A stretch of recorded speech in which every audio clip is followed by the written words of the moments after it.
क्या blue world city को ज़मीन फ्री में मिली है? आते हैं कि ब्लू वर्ल्ड सिटी में प्राइसेस इतनी सस्ती क्यों हैं? उसकी वजह ये है। बिस्मिल्लाहिर्रहमानिर्रहीम, अस्सलाम वालेकुम नाज़रीन, उम्मीद है आप सब लोग खैर से होंगे। नाज़रीन, आज की वीडियो में मैं आपके साथ blue world city overseas block की जो बैलेटिंग हुई है उसके बाद जो 7 मरला की जो प्राइस है वो शेयर करने जा रहा हूँ, और आपको साथ में एक बहुत ही इम्पोर्टेंट चीज़ बताने जा रहा हूँ कि ब्लू वर्ल्ड सिटी के जो रेट्स हैं वो इतने सस्ते क्यों हैं। हालांकि इर्द गिर्द की जो दूसरी सोसाइटीज़ के रेट्स देखा जाए तो वो ऑलमोस्ट डबल हैं या उससे भी ज़्यादा हैं, लेकिन उसके मुकाबले में ब्लू वर्ल्ड सिटी के रेट्स इतने सस्ते क्यों हैं? क्या ब्लू वर्ल्ड सिटी को ज़मीन फ्री में मिली है या कि इतनी सस्ती मिली है कि वो जनरल पब्लिक को इतने सस्ते रेट्स दे रहे हैं? क्या इसकी वजह है, इसके ऊपर बात करेंगे।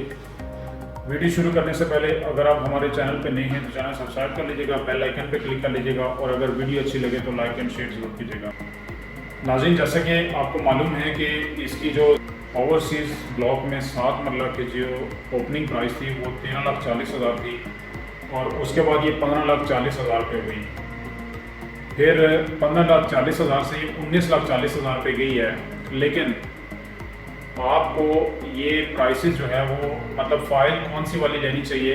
अभी 15,40,000 पे 15,40,000 की फ़ाइल्स अभी मार्केट में अवेलेबल हैं, और अभी सजेस्टेड यही है कि आपको 15,40,000 की फ़्रेश बुकिंग मिलेगी, और उसकी जो टोटल प्राइस 15,40,000 और उसकी डाउन पेमेंट 1,54,000 है, और उसकी जो कंफर्मेशन है वो 77,000 है, यानी 77,000 है, और इसकी जो मंथली इंस्टॉलमेंट्स हैं वो 15,400 मंथली इंस्टॉलमेंट है, और आपको साल में एक बार 77,000 देना पड़ेगा, 77,000। इसी तरह पोजेशन के ऊपर भी 77,000 है। नाज़रीन, ये हो गई 7 मरले की अभी जो रीसेंट प्राइस चल रही है वो। अब हम आते हैं कि ब्लू वर्ल्ड सिटी में प्राइसेस इतनी सस्ती क्यों हैं। उसकी वजह ये है कि अगर हम कैपिटल स्मार्ट सिटी को देखें तो उसकी एनओसी आ चुकी है, और उसके जो प्लॉट्स हैं उसका जो डेवलपमेंट वर्क है वो भी काफ़ी हो चुका है। ब्लू वर्ल्ड सिटी का भी डेवलपमेंट वर्क काफ़ी है, लेकिन अगर देखा जाए तो कैपिटल स्मार्ट सिटी की एनओसी की वजह से वो वाला प्रोजेक्ट जो है वो उससे थोड़ा सा पहले भी था, और उसमें डेवलपमेंट का काम भी उस तरह से हो रहा है। और सबसे बड़ी चीज़ ये है कि एनओसी उसकी आ चुकी है।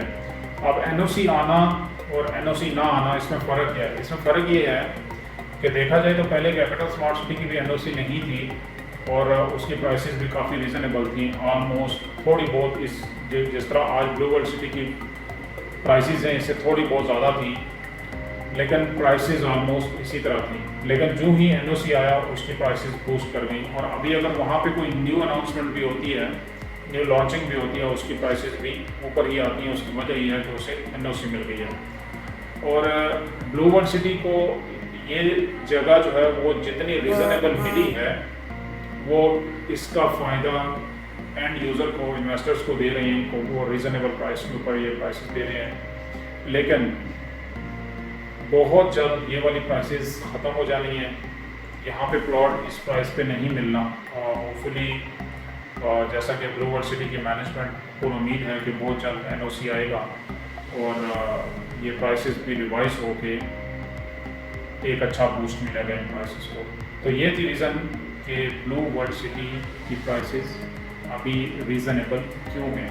नाज़रीन, इसी तरह की अमेजिंग वीडियोस के लिए हमारा चैनल सब्सक्राइब कर लीजिएगा, बेल आइकन पर क्लिक कर लीजिएगा, और